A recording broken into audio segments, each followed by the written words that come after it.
हे बघा, काचेसारखे आपले पळीचे पापड झालेले आहेत. आता मी तुम्हाला ह्याला तळून दाखवते. तेल मस्तपैकी गरम करून घ्यायचं, म्हणजे असे आपले हे पापड होतात.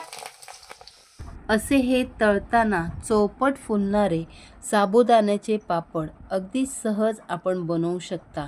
1-2 वर्ष अजिबात खराब होणार नाही, कारण यामध्ये आपण अजिबात तेलाचा वापर केलेला नाही.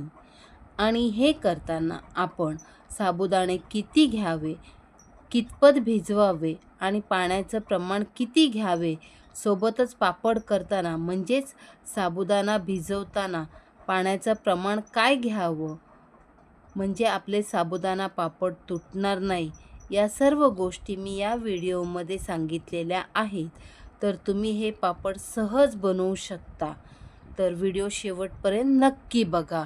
फक्त एकच साहित्य वापरून मम्मीने बनवलेलं आहे. तर चला रेसिपीला सुरुवात करूया. रेसिपी आवडल्यास लाईक शेअर करायला विसरू नका.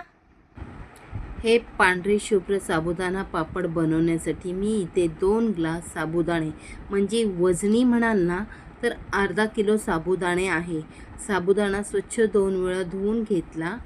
नंतर अर्धा इंच पाणी साबुदाण्याच्या वर राहील असं मी रात्रभरासाठी भिजत घातला होता. तुमच्याकडे जर जास्त वेळ नसला तर 2 ते 3 तास जरी साबुदाणा भिजवला तरीसुद्धा चालू शकतो. तुम्ही इथे बघू शकता आपला साबुदाणा कसा मोकळा मोकळा झालेला आहे. आपण 2 ग्लास साबुदाणे घेतले होते, त्यासाठी मी इथे ना 5 ग्लास पाणी टाकून घेत आहे. पाणी चांगलं कडकडीत गरम करून घ्यायचं आणि त्यात आहे ना आपण चवीनुसार, म्हणजे वाळवणाचा पदार्थ असला ना की मिठाचं प्रमाण कमीच ठेवायचं. मी त्याच्यात चवीनुसार मीठ टाकून घेत आहे. अशी पाण्याला चांगली खळखळून उकळी आली ना की त्यात आपण साबुदाणे आहेत ना ते सर्व थोडे थोडे करून टाकायचे. एकत्र टाकलं ना तर लगदा होण्याची शक्यता असते आणि सतत ढवळत राहायचं. तुम्ही व्हिडिओमध्ये ज्याप्रमाणे दाखवते ना त्याप्रमाणे बघू शकता, सतत ढवळत राहायचं आणि 5 मिनटं चांगलं असं कडकडून शिजवून घ्यायचं. हे बघा, आता आपल्या साबुदाण्याला चांगली उकळी आलेली आहे. साबुदाणे चांगले असे उकळले म्हणजे काचेसारखे ट्रान्सफर दिसायला लागले की समजायचं आपलं मिश्रण होत आलेलं आहे.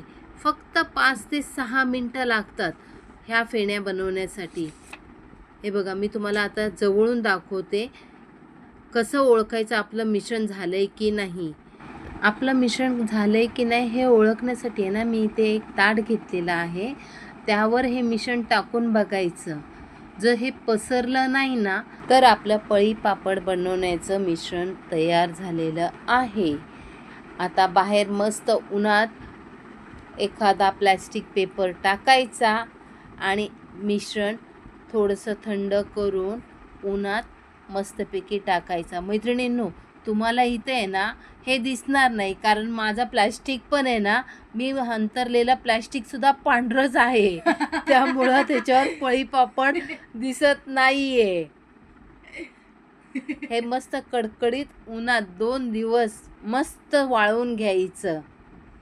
चांगले उन्हात वाळवून घेतले ना की आपण हे 1-2 वर्ष स्टोअर करू शकतो.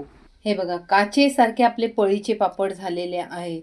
आता मी तुम्हाला ह्याला तळून दाखवते.